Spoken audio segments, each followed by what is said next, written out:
નમસ્કાર વિદ્યાર્થી મિત્રો, આજે આપણે પાંચમું પ્રકરણ એટલે કે ગતિના નિયમો ની શરૂઆત કરીએ છીએ. મિત્રો, આ પ્રકરણ આમ મજા આવે એવું છે. દાખલા ગણવાની મજા આવે. આમાં દાખલા મેઇન વસ્તુ છે.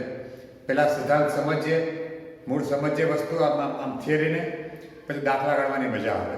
સારું પ્રકરણ છે. આપણો પાયો પાકો હોવો જોઈએ. મિત્રો, ગતિના નિયમો આ છે યંત્રશાસ્ત્ર કે જેમાં ગતિ છે એ મેન છે. જૂના જમાનામાં પહેલા એરિસ્ટોટલે ગતિ વિશે ચર્ચા કરી હતી. પછી ગેલિલિયો આવ્યો, એને ચર્ચા કરી, અને ત્યારબાદ મેન જે કામ કર્યું હોય તો એ સર આઇઝેક ન્યૂટન એટલે કે ન્યૂટને કર્યું. એરિસ્ટોટલે જે વાત કરી હતી એમાં થોડીક સત્ય હતી, ભૂલ ભરેલી હતી. ગેલિલિયોએ એને સુધારી અને ગેલિલિયોએ જડત્વ વિશે વાત કરી કે ભાઈ કોઈ પદાર્થ છે એ સ્થિર હોય, સ્થિર અવસ્થામાં હોય કે નિયમિત સુરેખ ગતિ કરતો હોય. નિયમિત સુરેખ ગતિ એટલે કે સુરેખ પથ પર અચળ વેગથી ગતિ કરતો હોય અથવા સ્થિર હોય અથવા એની ઝડપ 0 હોય તો તેના પર ચોખ્ખું બાહ્ય બળ, તેના પર લાગતું ચોખ્ખું બાહ્ય બળ શૂન્ય હોય છે. આવું ગેલિલિયોએ વાત કરી હતી આ પ્રકારની. બીજી રીતે કહીએ તો કે કોઈ પદાર્થ સ્થિર હોય અથવા નિયમિત સુરેખ ગતિ કરતો હોય, બરાબર, તો એ પોતાને સ્થિર હોય તો સ્થિર રહે, અને નિયમિત ગતિ સુરેખ ગતિ કરે તો નિયમિત સુરેખ ગતિ ચાલુ રાખે, સિવાય કે એની પર કોઈ અન્ય બાહ્ય બળ લાગે નહીં. બરાબર, કહેવાનો ભાવ કે સિવાય કે તેની પર કોઈ અન્ય બાહ્ય બળ લાગે, મતલબ કે લાગે નહીં પણ એમ નહીં પણ લાગે. જો એની પર બાહ્ય બળ લાગે તો સ્થિર અવસ્થામાંથી ગતિમાં આવે, અને ગતિમાં હોય તો સ્થિર થાય, મતલબ પ્રવેગ ઉત્પન્ન થાય. જો બાહ્ય બળ, ચોખ્ખું બાહ્ય બળ લાગે તો પ્રવેગ ઉત્પન્ન થાય. પછી ગતિ હોય એનાથી ગતિ ઘટાડે તો પણ પ્રવેગ ઉત્પન્ન થાય, એને પ્રતિપ્રવેગ કહેવાય. અને ઓછી ગતિ હોય, વધુ ગતિ વેગ વધારવો હોય તો પણ પ્રવેગ ઉત્પન્ન થાય. એના માટે બાહ્ય ચોખ્ખું બાહ્ય બળ જરૂરી. ધ્યાન રાખજો, ચોખ્ખું બાહ્ય બળ જરૂરી છે. બળ તો ઘણા બધા લાગતા હોઈ શકે, પણ ચોખ્ખું બાહ્ય બળ જરૂરી છે. જો એ ન લાગે તો પોતાની સ્થિર અવસ્થા અથવા સુરેખ નિયમિત ગતિની અવસ્થા એમને જાળવી રાખે, એમાં એ ફેરફાર કરે નહીં. આ વાત થઈ જડત્વની. આને જડત્વ કહે. અને શું કહે? જડત્વ. અને મિત્રો વાત થઈ આ જડત્વ કહે. જડત્વનો મતલબ જ ફેરફારનો વિરોધ. જડત્વનો મતલબ ફેરફારનો વિરોધ. ફેરફારનો વિરોધ. બરાબર. એમને સ્થિર અવસ્થા હોય તો સ્થિર અવસ્થા, અને નિયમિત સુરેખ ગતિ હોય તો નિયમિત સુરેખ ગતિ. એમાં એક ફેરફાર ન થવા. ફેરફાર કરવા જાવ તો એનો વિરોધ થાય. આપણે આગળ સમજાવશું, બરાબર. એને જડત્વ કહે. આવું ગેલિલિયોએ પ્રસ્થાપિત કર્યું. હવે ગેલિલિયોએ જે વિચારો ગેલિલિયોના હતા એ વિચારોથી શરૂઆત કરીને ન્યૂટને આ કામ આગળ વધાર્યું, એને વ્યવસ્થિત કર્યું. અને ન્યૂટને ગતિના 3 નિયમો આપ્યા, જે ન્યૂટનના ગતિના 3 નિયમો તરીકે ઓળખાય છે. બરાબર. એને શરૂઆત તો ન્યૂટને ગેલિલિયોના ઝડપથી જ કરી હતી, જે પ્રથમ નિયમ છે. આપણે વાત કરશો, બરાબર. એટલે ગેલિલિયોનું કામ ન્યૂટને આગળ વધાર્યું અને શરૂઆત કરી જડત્વ.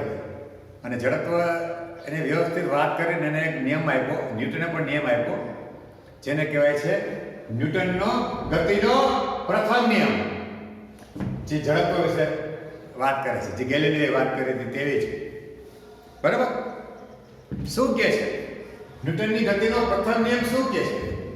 શું કહે છે કે દરેક પદાર્થ તેની સ્થિર અવસ્થા અથવા નિયમિત સુરેખ ગતિની અવસ્થા જાળવી રાખે છે, સિવાય કે કોઈ બાહ્ય બળ તેને અન્ય કંઈક કરવાની ફરજ પાડે. બરાબર? દાખલા તરીકે હું તમને કહું કે આ ટેબલ હોય, બરાબર? ટેબલ પર કોઈ પુસ્તક પડ્યું હોય, ટેબલ ઉપર કોઈ આ પુસ્તક છે સપોઝ, બરાબર? તો આ પુસ્તક સ્થિર છે અત્યારે, બરાબર? ટેબલ ઉપર આ પુસ્તક સ્થિર છે. આના મતલબ એ નથી કે એની પર કોઈ બળ લાગતા નથી, પણ ચોખ્ખું બાહ્ય બળ શૂન્ય હોય. આ સ્થિર અવસ્થા છે, આ સ્થિર અવસ્થા છે, સિવાય કે કોઈ બાહ્ય બળ તેને અન્ય કંઈક કરવાની ફરજ પાડે. તો આ સ્થિર અવસ્થા આને જાળવી રાખશે. અથવા કોઈ કાર હોય, આ રસ્તા પર કોઈ કાર જાતી રહી ગતિમાં, મિત્રો,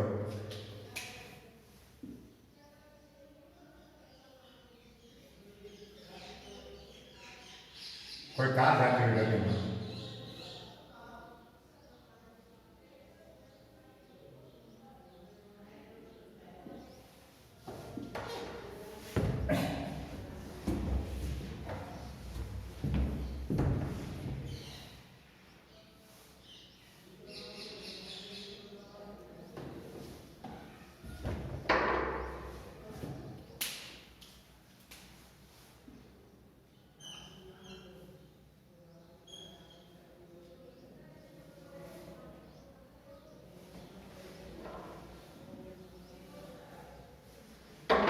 રસ્તા ઉપર કોઈ કાર ગતિમાં છે સપોઝ,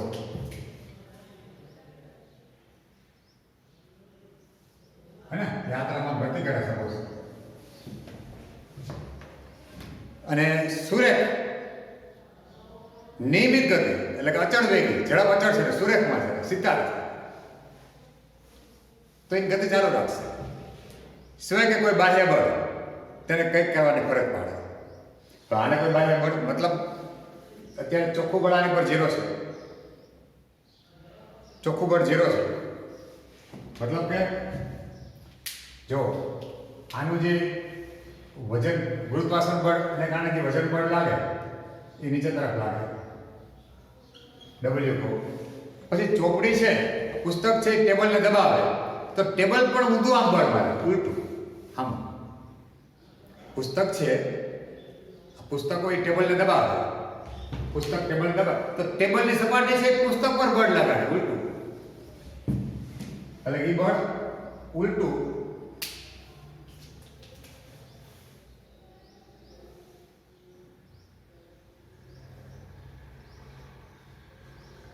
એને આપણે આર કહીએ, આ લંબ બળ કહેવાય.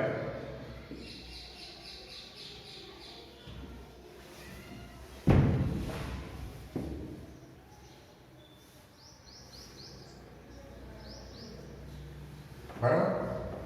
અત્યારે સ્થિર છે એનો મતલબ શું થયું? ચોખ્ખું બળ 0 લાગે, મતલબ કે જે વજન બળ છે એટલું લંબ બળ છે અને દિશા વિરુદ્ધ છે. એટલે તમે આને તમે બેઝિક સરવાળો કરો તો 0 થાય. મતલબ કે આને આ સાઈડ લઈ જાઓ તો જો ચોખ્ખું બાહ્ય બળ 0 છે, એટલે આ સ્થિર અવસ્થા જાળવી રાખશે. હવે હું એના ઉપાડવા મારું બાહ્ય બળ કાંઈક કરું તો બાહ્ય બળે કાંઈક કરવાની ફરજ કરી, એટલે કે ચોપડી અધર થશે, પુસ્તક અધર થશે. કારણ કે હવે લંબ બળ તો હતું જ, ઉપરાંત મારું બળ પણ આમ આવ્યું, ચોપડી અધર થઈ. તો મારું બે બાહ્ય બળ આવ્યું એટલે એની સ્થિતિમાં ફેરફાર છે, એટલે એની અવસ્થામાં ફેરફાર છે, નહીતર ન થાય. એ જ કહે ને પ્રથમ નિયમ કે સિવાય કે કોઈ બાહ્ય બળ તેને કંઈક કરવાની ફરજ પાડે, તો મારું બાહ્ય બળ એને પુસ્તકને અધર થવાની ફરજ પડે તો થાય, નહીતર નહીં. આમાં પણ આ સુરેખ નિમિત્ત ગતિ ચાલુ રાખે અચળ વેગથી. હવે જો એને ગતિ વધારવી હોય ઝડપ, તો બાહ્ય બળ દેવું પડે, અને બાહ્ય બળ એ અંદર પેટ્રોલ હોય એનો જથ્થો વધારે એન્જિનને આપે લીવરથી, તો ગતિ વધે. નિયમિત ગતિ ન થાય પણ પ્રવેગી ગતિ થઈ જાય. અથવા જે ગતિ હોય બ્રેક મારે તો ઘર્ષણ બળ લાગે, એ ઘર્ષણને કારણે જે રિંગ હોય ને, જે વ્હીલ હોય, વ્હીલ પ્લેટ અને બ્રેકના પટ્ટા વચ્ચે ઘર્ષણ થાય, એને કારણે નિયમિત ગતિ ન રહે, વેગ ઘટી જાય, એટલે કે પ્રતિપ્રવેગી ગતિ થાય, ધીરે પડે. એ પણ બાહ્ય બળ જ છે ઘર્ષણનું. અથવા પેટ્રોલ દ્વારા જે જથ્થો વધારે એ પણ બાહ્ય બળ છે. તો બાહ્ય બળ કાંઈક કરવાની ફરજ પાડે. પેટ્રોલ દ્વારા જથ્થો વધાર્યો તો ગતિ વધી, બ્રેક મારી ઘર્ષણ વધાર્યું તો ગતિ ઘટી, કાંઈક કરવાની ફરજ પડી હતી, ગતિ વધારવા અથવા ગતિ ઘટાડવાની. તો એ ક્યાં વગર મિત્રો દરેક પદાર્થ તેની સ્થિર અવસ્થા અથવા નિયમિત સુરેખ ગતિ, પેલી સ્થિર અવસ્થા છે, સ્થિર અવસ્થા હતી એટલે નિયમિત સુરેખ ગતિ કારણે અવસ્થા જાળવી રાખે છે, સિવાય કે કોઈ બાહ્ય બળ તેને અન્ય કંઈક કરવાની ફરજ પાડે. અન્ય કંઈક એટલે આ પુસ્તક અધર છે તો મારું બાહ્ય બળ લઈ ગયું, કારની ઝડપ વધી મતલબ પેટ્રોલનો જથ્થો હોય તો એન્જિનને જે ચાલતો હોય, અથવા બ્રેક મારી તો જે વ્હીલ પ્લેટ હોય એને બ્રેકના પટ્ટા ઘસાણા એટલે કે ગતિ ધીરી પડી, એ કંઈક કરવાની એને ફરજ પડી, ગતિ વધારવા અથવા તો ઘટાડવાની. એ બાહ્ય બળને કારણે ઘસણ પણ બાહ્ય બળ થયું, અને પેટ્રોલ દ્વારા જે અંદર મળ્યું જથ્થો એન્જિનને અને જે બળ લાગ્યું પણ બાહ્ય બળ થયું. તો આ રીતે સિવાય કે કોઈ બાહ્ય બળ તેને અન્ય કંઈક કરવાની ફરજ પડે. આ નિયમ છે ન્યૂટનની ગતિનો પ્રથમ નિયમ. મિત્રો આને સહેલી રીતે પણ વાત કરી શકાય, અથવા બીજી રીતે સહેલી રીતે, જો પદાર્થ પર ચોખ્ખું બાહ્ય બળ શૂન્ય હોય, ચોખ્ખું બાહ્ય બળ શૂન્ય, શરૂઆતમાં જો ચોખ્ખું બાહ્ય બળ શું છે, 0 છે, તો તેનો પ્રવેગ શૂન્ય હોય છે, મતલબ સ્થિર છે. સ્થિર છે મતલબ જે છે એ છે, વેગ 0 છે, કોઈ ફેરફાર નથી, તો તેનો પ્રવેગ શૂન્ય હોય છે. જો પદાર્થ પર ચોખ્ખું બાહ્ય બળ લાગતું હોય, હું ચોપડીને અગર આમ કરું તો એ ચોખ્ખું બાહ્ય બળ મારા હાથ દ્વારા લઈ ગયું, તો એ સ્થિર હતું, વેગ એની ઝડપ 0 હતી, એમાંથી કાંઈક વધી તો પ્રવેગ ઉત્પન્ન થયો, તો પ્રવેગ શૂન્ય ન કહેવાય, પ્રવેગ અશૂન્ય હોય છે. પદાર્થ પર ચોખ્ખું બાહ્ય બળ લાગતું હોય તો જ તેનો પ્રવેગ અશૂન્ય હોય છે. મતલબ પ્રવેગ કાંઈક હોય, અશૂન્ય હોય છે પ્રવેગ, મતલબ કાંઈક હોય પ્રવેગ, એનો સીધો મતલબ થયો કાંઈક ચોખ્ખું બાહ્ય બળ લાગે છે, કાંઈક ચોખ્ખું બાહ્ય બળ પદાર્થ ઉપર લાગે છે. આ ચોપડી અધર થઈ એનો મતલબ કે કાંઈક બાહ્ય બળ લાગ્યું, એનો પ્રવેગ કાંઈક મળ્યો, મતલબ પ્રવેગ અશૂન્ય છે, શૂન્ય નથી, અશૂન્ય છે, પ્રવેગ અશૂન્ય હોય છે. આમાં પણ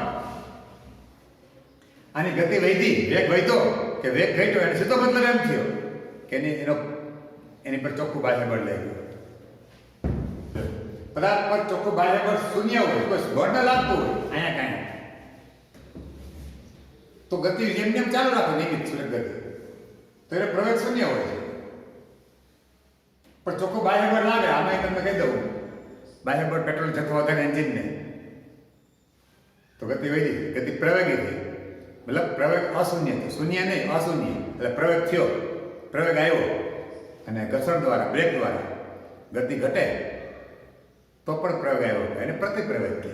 વેગમાં ઘટાડો અને ઝડપમાં ઘટાડો એ પ્રતિપ્રવેગ છે, તો પણ પ્રવેગ આવ્યો, મતલબ પ્રવેગ શૂન્ય નથી, મતલબ પ્રવેગ અશૂન્ય છે, પ્રવેગ અશૂન્ય છે. પદાર્થ પર ચોખ્ખું બાહ્ય બળ લાગતું હોય તો જ તેનો પ્રવેગ અશૂન્ય હોય છે. મતલબ પ્રવેગ કાંઈક બાહ્ય બળ લાગ્યું ચોખ્ખું, એનો સીધો મતલબ કે એનો પ્રવેગ અશૂન્ય જ હોય, મતલબ પ્રવેગ શૂન્ય ન જ હોય, મતલબ કાંઈક પ્રવેગ હોય, ચોખ્ખું બાહ્ય બળ લાગે એનો સીધો અર્થ જ છે. બરાબર ને? તો આ રીતે આપણે વાત કરી ન્યૂટનનો ગતિનો પ્રથમ નિયમ આપણે આ રીતે સમજાયો. હજી થોડી વાત કરી દઈએ ઝડપની. ઝડપ શું વસ્તુ છે, જો તમને આ ઉદાહરણ દે બુકમાં પણ આપ્યું છે, એના દ્વારા તમને વ્યવસ્થિત સમજાશે. આપણે સમજો કે બસ આમ જાય છે, બસ આની સામે અચળ વેગથી જાય છે, 40 કિલોમીટર પ્રતિ કલાક. આપણે ઊભા છે, આપણે આમ ઊભા છે,